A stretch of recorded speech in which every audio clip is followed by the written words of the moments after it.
Hello, Commanders. Welcome to another episode of Surviving Mars. As you can see, we have a dust devil going down, approaching our city. Previous episode, we had a little topic about drone hubs and our drones, some little tips and tricks that we can do regarding when things are too far away for them to do certain tasks. In this particular one, we have a RC transport in a particular area we need to build a ramp on. It's kind of out of the way, and we want to build up to where there's a potential for a base where there's water and things like that. So if you take your RC transport and place them near that vicinity where they need to do a job, they'll do that job, and you can also lay down the waste site for them to put these waste rocks deposits. So we have another storm, meteor storms. This is of our own regard. Sometimes they happen randomly, but there's a couple of things we can get from these meteor storms, which is materials, minerals, or like metals and polymers, as well as anomalies to explore. As far as our milestones are concerned, we are almost complete with it. We do need to have some biorobotics, which is a workshop that happens on later in the game. Unlocking it along with a positronic brain allows you to create androids that basically they eat and sleep for energy. They have some sort of fusion kind of thing. I'm not sure of the technology, but they cannot have children is the only thing. So if you've ever seen Millennium Man with the late Robin Williams, it's a pretty good show that I watched. Is one of my favorite movies. There's one of the lines that I repeat, and sometimes in my speeches, one is glad to be of service. But as you can see, we're exploring all the options in our domes, keeping an eye on things, making sure everything is good. Because we do have a resource problem lately. One of the resources we're missing are people to occupy different jobs. Diners especially, grocery stores especially. So everyone wants to retrain. After I opened up the Mars University, everyone wants to have their own job, pursue their own dreams, because they've been on Mars for too long and they want to do something else other than being at a store. So give them the opportunity to try, see where they end up. We don't have a spire yet that unlocks or heals different traits, but this is what we're going to do in this particular episode. So you can see the usefulness of these flying drones. They can span large areas. They can reposition different assets, including, while you're not looking, colonists. I found a child trying to go to a dome that I haven't set up yet. Doesn't even have grocery stores or diners, but he wanted to live by himself. I don't know, maybe something happened in the nursery, but I'm not really sure. I won't speculate. But this little guy wanted to live on his own, and so he saw an opportunity to take the shuttle. It's a one-person thing, but it's automated, so it took him for, I think it was a him, to that part of the map and landed there.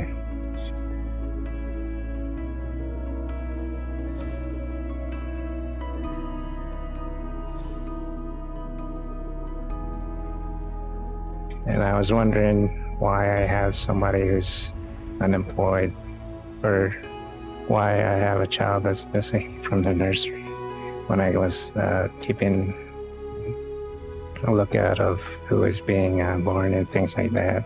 And that's when I realized you should set up your filters for your different domes. Make sure that you don't have elderly or children just wanting to do where they need to go. So that's a thing in the game.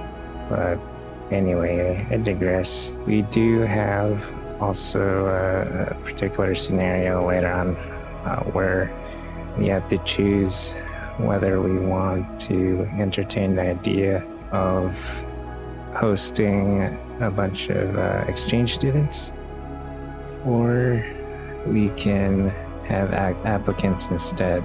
I decided might as well take them under the wing. I didn't fully read the the fine print.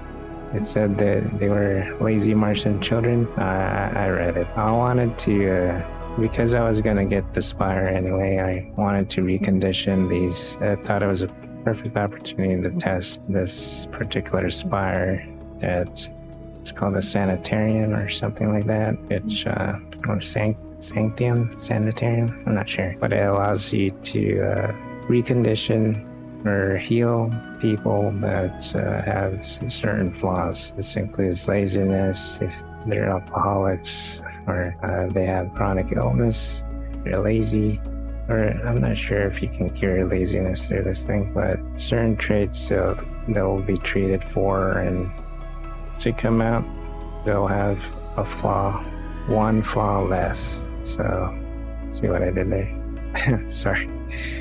But anyway, since we're halfway mark, if you're new to the stream, or I keep calling it a stream, you're new to the channel and you're trying to figure out whether or not you want to subscribe or not, this is what these videos are about, me trying to survive Mars and talking about different options of an exciting concept that if you were to inhabit Mars, how are we going to go about these different aspects of the game? Like, you gotta worry about the health of these colonists, you gotta worry about your resources if you have enough, and you gotta think about planning ahead about how to budget your resources for things that you're planning for in the near future, different projects and different technologies. How are you going to accommodate all of that?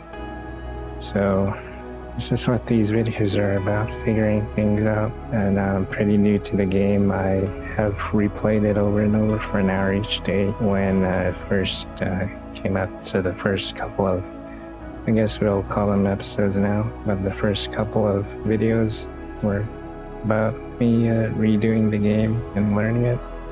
Now we're finally landing on this particular save and we're having a good time with it.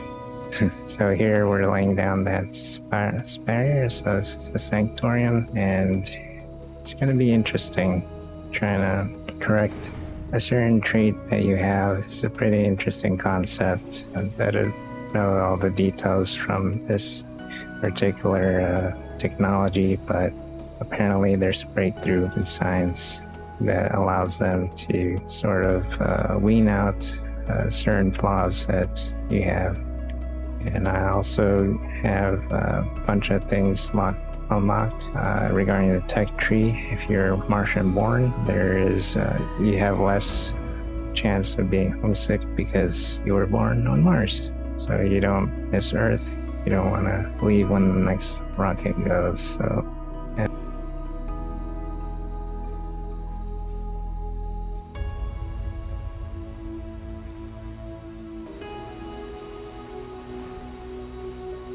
And there's another unlock, I think it's in the future, but you get the opportunity to not be affected by different events or disasters, which they are on, by the way. I am playing this on painstaking slow mode, or the normal speed, because when you're doing this in a time lapse, I don't want it to go bonkers and make my laptop overheat.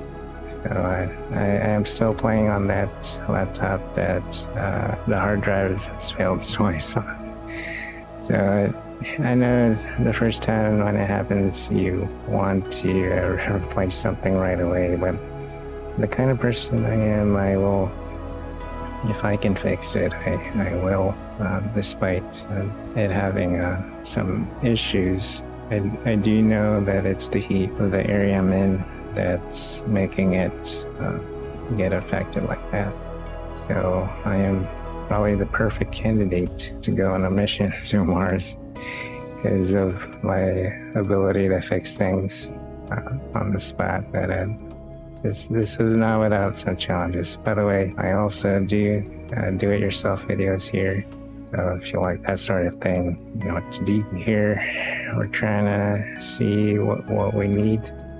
Colonists, there's a lot of colonists want to retrain, so they're all in the Mars University. And when I opened the healing spire, they also volunteered to have their flaws healed, which was pretty interesting. I didn't think they would volunteer to do that, but it does seem like if it is a medical breakthrough or discovery, it's announced in this game, the colonists definitely try to explore that option. It's pretty cool that they're on board with trying to recondition themselves to be better people, especially on a desolate island, not an island, a desolate planet. I'm on an island myself. But anyway, it's pretty interesting. All the concepts that are portrayed in this game is probably gonna happen when we plan for things being on Mars or being somewhere that's desolate. Trying to manage your resources to include people and to manage their well-being, making sure everything is good. Automation is definitely a key. As I mentioned in my previous video, I talk about how automation is something that we need to survive. Definitely alleviates a lot of the burdens, not just alleviate the burden, but make sure things that need to be running are running without any human intervention, which is a good thing. The less chance to make a mistake. If you do an automated process, it would be good to have it in place. But of course, to have something automated, the foundation has to be set, which is why we sent everything far in advance for this mission before we had colonists here. Now we have a couple of Martian born. We no longer have any founders and things are moving on pretty well. So I'm pretty satisfied with this playthrough. We're going to be doing the challenge after all the milestones are complete. I decided that's going to be the heartbreak for these episodes. Or you can let me know if you want me to continue with this playthrough, because I have not gone underground and I have not gone on an asteroid. Just let me know in the comments or continue to message me. I appreciate everybody who's gotten me this far. The YouTube partner program is in effect, so thank you for getting me that, contributing to that milestone. Anyway, if you like these kind of videos, hit the like button. You can also hit subscribe or join to get something in return, like a rover named after you. Anyway, this is Nezodam signing out. Take care, stay safe. Remember, you're essential.